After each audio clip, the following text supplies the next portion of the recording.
اللہ قیامت کے دن سب سے پہلا سوال بندوں سے یہ پوچھے گا، مجھ سے ملنے کو جی چاہتا تھا؟ کریم فرماتے رب بندوں سے فرمائے گا، مجھ سے ملنے کو جی چاہتا تھا؟ عرض کریں گے مالک بڑا ہی چاہتا تھا۔ اب وہ کریم ہے نا، دریائے رحمت جوش پہ ہے، تو حضور فرماتے ہیں دوسرا سوال رب فرمائے گا، یہ تمہارا مجھ سے ملنے کو کیوں جی چاہتا تھا؟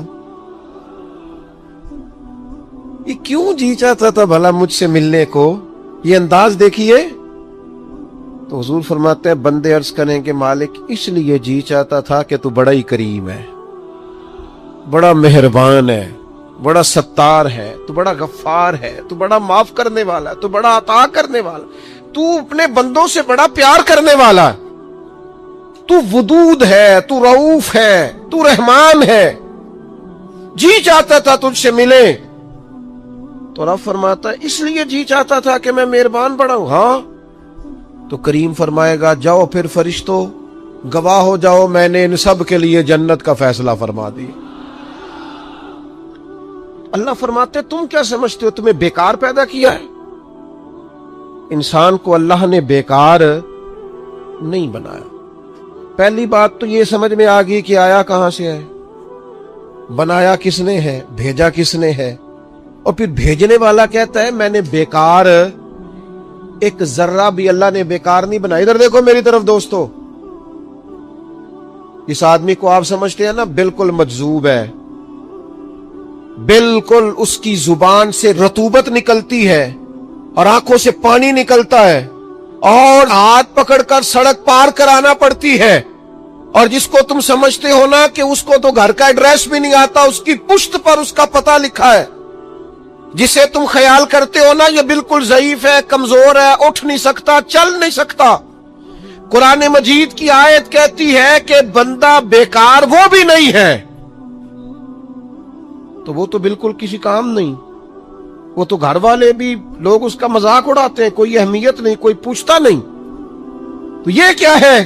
پڑھو نا مشکات شریف، اللہ کے پیارے حبیب علیہ السلام نے فرمایا یہ جو تمہیں رزق دیا جاتا ہے نا، اور یہ جو تم پر بارشیں برسائی جاتی ہیں، یہ تمہارے ضعیف لوگوں کی برکت سے دیا جاتا۔ میں کسی شخص سے بیزار نہیں ہو سکتا، کیونکہ ایک ذرہ بھی تو بیکار نہیں ہو سکتا، ایک ذرہ بھی تو بیکار نہیں۔ مجھے ایک دوست کی بات نہیں بھولتی،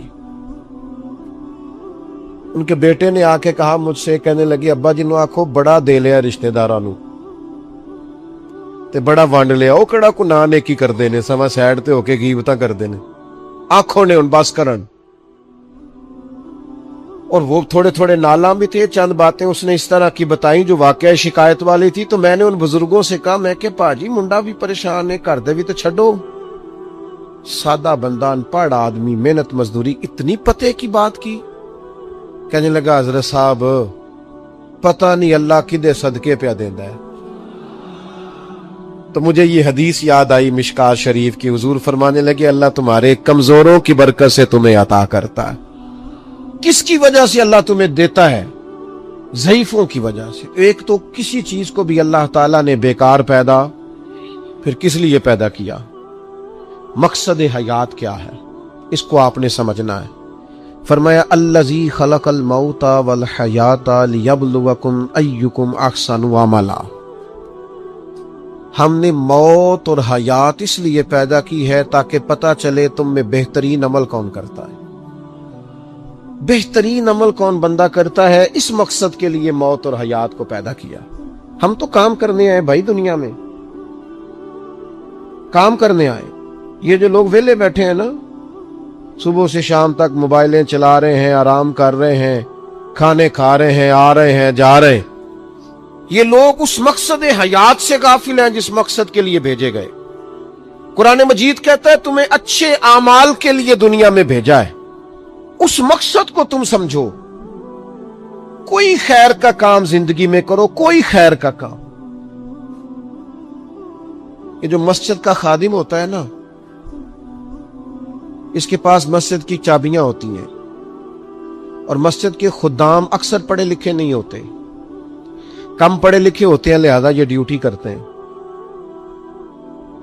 مسجد میں صفائی کرتے ہیں، جھاڑو دیتے ہیں، ڈیوٹیاں کرتے ہیں، لیکن میں آپ سے عرض کروں، بن سنور کے امام صاحب آئے، جناب پگڑی باندھی ہے، جبہ پہنا ہے، آ کے وہ سج گئے، سنور گئے، آ کے یوں بیٹھ گئے وہ، لیکن ان امام صاحب کو ان کی بھی بڑی شان ہے، جو نمازی مسجد میں سجدہ کریں گے ان کی بھی بڑی شان ہے، لیکن اس بندے کا مرتبہ آپ سمجھتے ہیں جو سب سے پہلے آیا ہے، جس نے آ کے جھاڑو دیا ہے؟ کہہ لوں میں ایک جملہ،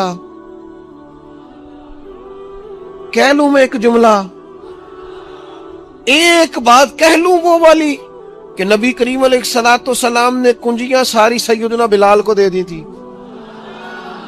ڈیوٹی حضرت بلال حبشی کو دے دی، میں کہہ لوں یہ اسی رستے پہ ہیں جس رستے پہ سیدنا بلال حبشی تھے، پھر مجھے کہہ لینے دو یہ لفظ، مفتی بن کر، پیر بن کر، مولوی بن کر، مقرر بن کر، صدر بن کر، فلاں بن کے بیٹھے رہو، تمہیں مبارک ہو، تمہاری بڑی شان ہے، پر یہ عظمت صرف سیدنا بلال کی ہے کہ نبی کریم نے فرمایا بلال میں نے معراج کی رات جنت میں بھی تیرے چلنے کی آواز سنی،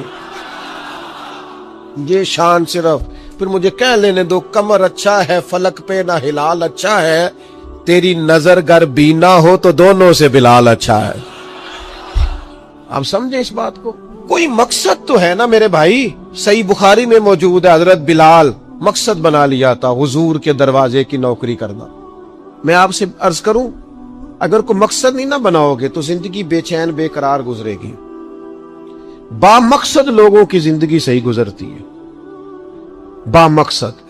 کوئی ایک نوجوانوں سے بالخصوص کہوں گا یہ کوئی مقصد نہیں ہے، لوگ راضی کرنا، سٹیٹس لگانا، ویوز چیک کرنا، لائکس، کوئی مقصد نہیں، یہ بالکل بیکار کام ہے۔ آپ باصلاحیت ہیں۔ کچھ نوجوانوں کو میں دیکھتا ہوں، مجھے ایسے لگتا ہے یہ نوجوان ایسے ملک اور ملت کو چلا سکتا ہے، کہ کوئی مقصد نہیں ملا، کوئی کام نہیں ہے کرنے، کوئی ڈیوٹی نہیں اپنے ذمے لی، آنا ہے، جانا ہے، بیٹھنا ہے، خوش گپیاں ہیں، تبصرے ہیں، یہ کوئی کام نہیں۔ آپ کا کوئی مقصد حیات ہو، آپ کوئی ڈیوٹی کریں، کوئی کام کریں، کوئی خدمت ہو جو آپ کریں، آپ محسوس کریں گے کہ کچھ برکت ہو گئی ہے۔ لیکن اگر محمل وقت گزارو گے بیکار ہو جاؤ گے، زنگ لگ جاتا ہے صلاحیتوں کو۔ میں خود کئی دفعہ اپنے آپ پہ غصہ کرتا ہوں کہ یار یہ 20 منٹ ایسے ہی وقت ضائع ہو گیا۔ اور پھر ایک اور بات بھی، اس میں عمر کا بھی کوئی لینا دینا نہیں۔ امام رازی نے لکھا ہے ایک صحابی کے بارے میں، حضور نے فرمایا کہ تیرا تھوڑا وقت رہ گیا دنیا سے جانے کا۔ ظاہر ہے بوڑھے آدمی تھے، یا رسول اللہ پھر مجھے بتائیں کیا کروں؟ تو فرمایا ادھر سے صحیفے اٹھا کے لا، تجھے قرآن پڑھانا شروع کروں، پڑھتا پڑھاتا دنیا سے چلا جا۔ انہوں نے نہیں کہا یہ عمر نہیں، آپ کے پاس مہینہ ہے، سال ہے، 20 سال ہے، جتنا بھی ٹائم ہے، آج سے کوئی کام شروع کر دیں، کوئی ڈیوٹی کریں۔ آپ یقین کریں کوئی کام اگر ہم اپنے ذمے لے لیں گے تو ہمارے لیے جینا آسان ہو جائے گا، ہمارے لیے جینا آسان ہو جائے گا۔ ڈیوٹی لے لیں کوئی، اس کو کریں۔ اب ہوگا کیا؟ جب آپ اس مقصد کے لیے نکلیں گے نا تو پھر مشکلات بھی آئیں گی، پھر حالات ہمیشہ ایک جیسے نہیں رہتے، تو اللہ آزمائے گا بھی اس رستے میں۔ وَلَنَبْلُوَنَّكُمْ بِشَيْءٍ مِّنَ الْخَوْفِ وَالْجُوعِ وَنَقْصٍ مِّنَ الْأَمْوَالِ وَالْأَنفُسِ وَالثَّمَرَاتِ وَبَشِّرِ الصَّابِرِينَ۔ پھر انسان کو آزمایا بھی جائے گا، اب مشکلات بھی آئیں گی، تو یہ مشکلات زندگی کا حسن ہے۔ تو زندگی میں جو رکاوٹیں آتی ہیں نا، یہ تو بندے کو جگانے کے لیے آتی ہیں۔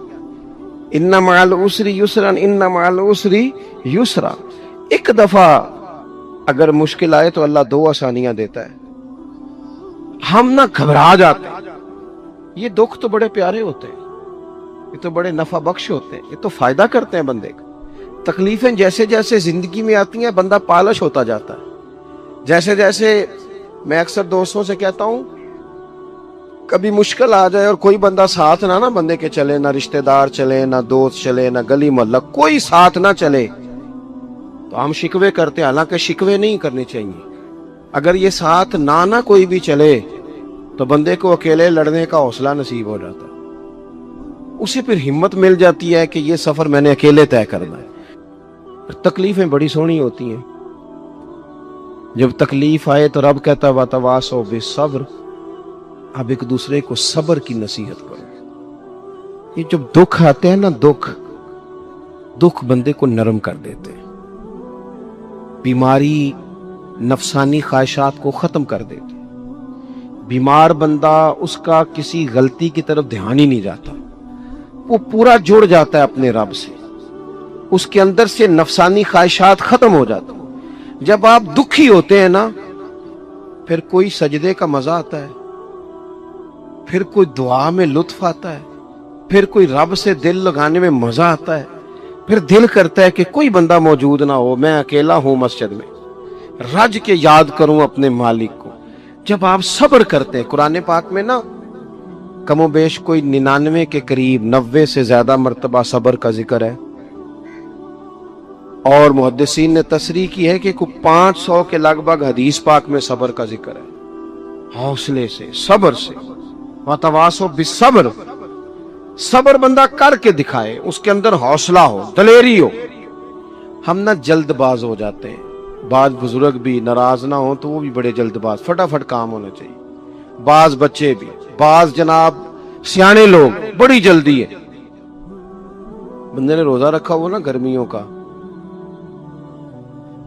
عصر کے وقت اگر وہ بڑا سوڑا پڑ جائے نا تو روزہ پھر کھل جاتا ہے. بولیے بڑی جلدی ہے جی، بڑی ٹینشن ہے جی، بڑا لگ رہا ہے، تو کھل جائے گا یہ کہنے سے؟ اس نے کب کھلنا ہے؟ بولیے آپ کو تکلیف ہو گئی، آپ کو خدا نہ خواستہ ڈاکٹر نے کہا چھوٹا سا آپریٹ کرنا ہے آپ کا، شام کو ٹھیک ہو جائیں گے جی؟ تو جلدی بڑی، درد بڑی ہو رہی، جلدی کریں ڈاکٹر صاحب. تو ڈاکٹر کہتا ہے پہلے خون ٹیسٹ کرا، پھر بلڈ پریشر اپنا چیک کرا، پھر شوگر چیک کرا، پرسوں رپورٹ آئے گی، پھر شام کو لے کے آنا، پھر ٹائم دوں گا، پھر ٹائم دے گا، پھر آپریٹ کرے گا، پھر دوائیاں لکھے گا، پھر آپ کو آرام کا مشورہ دے گا، پھر 2-3 ماہ لگیں گے، پھر طبیعت پوری طرح. تو کرنا کیا پڑے گا؟ صبر. کیا کرنا پڑے گا؟ صبر. صبر زندگی میں ضروری ہے. اگر صبر نہیں تو پھر کوئی کام بھی. اپنے مزاج میں حوصلہ لائیں، حلم ہو، بردباری ہو، صبر ہو، تحمل ہو. امام علی مقام رضی اللہ تعالیٰ عنہ کو آپ دیکھ لیں، میدان کربلا پورا پڑھ لیں، آپ پوری تاریخ روایات کھنگال کے دیکھ لیں. سامنے تلواریں تھیں یزید کے لشکر کے پاس، امام کے پاس حوصلہ تھا. وہاں ظلم و جبر ہو رہا تھا، یہاں حوصلہ، حلم، بردباری، اعلیٰ ظرفی، کرم.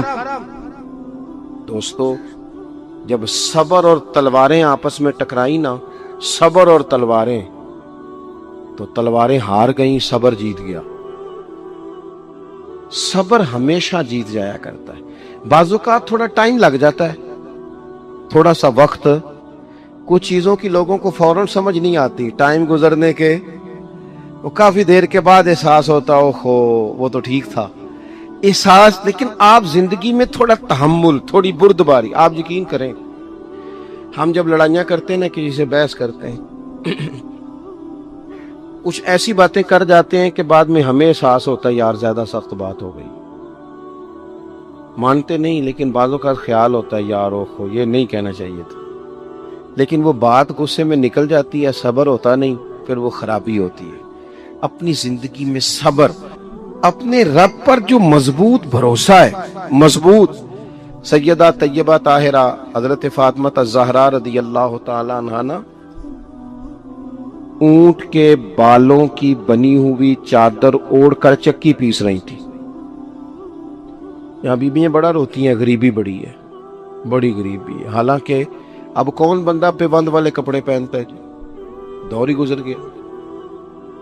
اب تو بڑی مشکل سے وہ لوگ ملتے ہیں جو جوتا ٹوٹ جائے تو گانٹھ کے پہنے، ورنہ تو نئے جوتے آ جاتے ہیں.